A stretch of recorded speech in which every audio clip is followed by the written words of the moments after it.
40 Below Fruity, and today I'm going to share with you the story of how I found raw food. So I found raw food very, very quickly when I turned to a vegan lifestyle. I called up my Aunt Lori after I read the book Skinny Bitch because I really had no idea how to eat. I didn't know what to eat as a vegan. I knew I was supposed to eat plants, but I had never eaten plants before. I hadn't eaten a vegetable in years. I thought fruit would make you fat. So I went over to my Aunt Lori's house and she showed me a video by Victoria Boutenko. Victoria Boutenko has the book The Raw Family and The Green Smoothie Revolution. It was one of her talks in North America where she made some green smoothies for people, talked about enzymes and vitamins and minerals, and it was the first time I had ever heard this concept of raw food, and it just blew me away. But to me it was so profound because I had never thought of just eating whole, ripe, raw fruits and vegetables before. And something just clicked. Something resonated where I went, yeah, I want to do that. I really want to do that. I tried my first green smoothie that day, and I was hooked right away. So right after that, I made the commitment to eat 100% raw.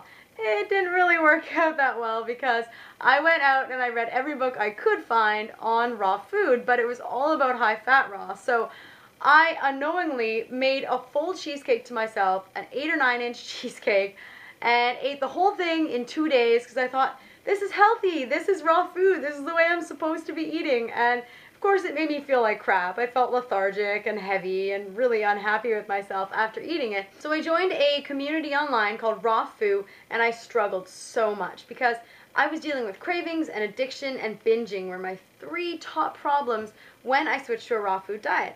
Because I went on Raw Foo and everyone else was struggling too, and everybody's answer for when they eat too much or go on a binge was to fast. So I was really into fasting, juice fasting and water fasting for a day and master cleanse. I did that and oh my god, that was a total disaster. I was dealing with cravings, big time.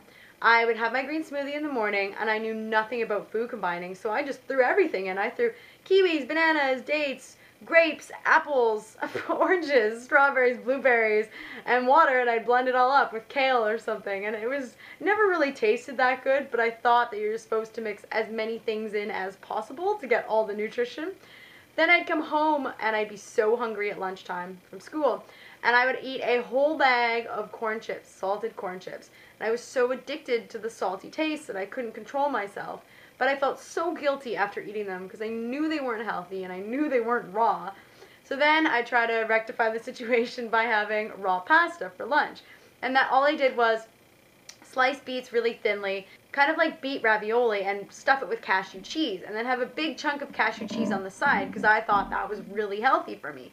So I'd eat a high-fat meal, and then I'd come home for dinner, and I kind of felt lost. I never really knew what to eat. I knew I didn't want something fatty, but that's all I had, and that's all I knew about the raw food lifestyle. So I'd usually have stuffed red peppers, bell peppers, with some walnut taco meat and guacamole and salsa. And I remember coming across a recipe for salsa on Andrew Perlot's website. And I remember reading it, and it said, don't eat the garlic, don't put the salt in, those are excitotoxins, they're bad for you. And I thought, what a load of bullshit. Oh my god, this guy's a total nut job. No salt, no garlic, where's the fun in that? No fat? And I had addiction to certain foods. I developed an addiction to popcorn. It's more common than you think. I needed something lighter. I needed something not so fatty. So I ate 2 cooked foods while I was on this 2-year raw food journey with High Fat Raw. And one of them was popcorn, and one of them was taco chips, the salted nacho chips. And I remember a time when I was doing this activism internship, and I started every day with a piece of chocolate fudge that had almond butter, coconut butter, salt, agave nectar, raw cacao, and something else. It was a really bad way to start the morning. That's what I ate every day. I started it with a big chunk of chocolate fudge. Then I'd have about a 200 to 300 calorie smoothie, and then I'd go a couple hours, and then I'd go for lunch, which was usually the stuffed bell peppers with walnut taco meat. And then in the afternoon, I'd have about 10 to 20 cups of popcorn loaded with salt. And then at dinner time, I never knew what to eat because I was so full of fat and couldn't digest my food. I felt heavy and tired that I usually just binge out. And that's when I started having these problems where I would spontaneously vomit after a meal. So I'd have another high-fat raw meal, and then I felt so sick afterwards that I just started throwing up, and I threw up everything I ate in a day, and I feel so terrible. And I never knew when this was going to come on. And it happened one night at this internship, and I remember watching them eating sweet potatoes, and I can still remember it. I get chills when I think about it. I was watching them eating sweet potatoes, and I wanted a sweet potato more than anything. And I remember thinking, you're bad, you're terrible, you're such a glutton. How can you feel this way? You got all this raw food here. Why do you want cooked food? I felt out of control, and I just hated myself for it. I had some sweet potato. And of course, the sweet potato made me sick because I hadn't eaten really a lot of cooked food, and it was on top of high-fat raw. So I vomited again, and it was just this cycle. I was so sick and tired of it that I was so desperate to find something else, and I eventually stumbled upon 80-10-10.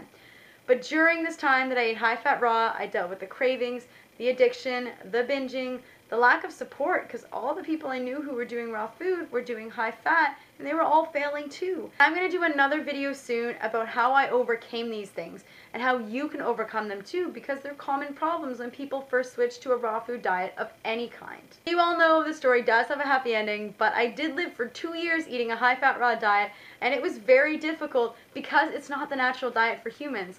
It's really important, I think, to show people the ramifications of eating a high-fat diet. It's not natural for our bodies. If you guys like this video, press the like button down below and subscribe to my channel, and I will see you guys next time.